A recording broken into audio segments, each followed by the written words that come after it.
आजपासून आखाड चालू झाला. सकाळ सकाळ गेलो तो बकरी कापायला, कारण आखाड चालू झाला की बकरी कापायला चालूच असते. पहिलंच बकरं लागलेलं छत्रपती शिवाजीराजे तरुण मंडळाचं. गेलो टकाटक खटाखट, सकाळपासून चालूच होतं. मटण कुटताना बाकी हाडं आणि मऊ वेगवेगळं करून द्यावं लागते, कारण की ही वाटं घालायला लागतात. तब्बल 50 ते 100 वाटं असतात. मटण बिटण कुटून झाल्यानंतर यांचं वाटं घालायला चालू झालं. आता म्हटलं दुसरं बकरं कापायला आपण जायला लागते. म्हटलं दुसरं बकरं आमच्या गावातल्या पाटील वाड्यातलं होतं. मग तिथे गेलो. आता म्हटलं बारीक मध्ये म्हटलं जरा चुलत्याला आपण पण मदत करूया. थोडा वेळ जरा चुलत्याची मदत केली आणि मी माझ्या कामाला लागलो. आपलं काम फक्त एकच आहे, ते म्हणजे कटिंग करून देणे.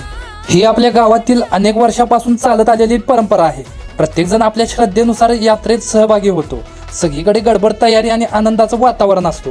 आम्ही प्रत्येक क्षण कॅमेऱ्यात कैद करण्याचा प्रयत्न करतोय, जेणेकरून तुम्हालाही घर बसल्या आपल्या गावाच्या यात्रेचा अनुभव घेता येईल. तर चला पब्लिक, हा व्हिडिओ कसा वाटला कमेंट करून नक्की सांगा. आणि या व्हिडिओला लाईक करा, शेअर करा आणि अकाउंटला तेवढं फॉलो करून जावा.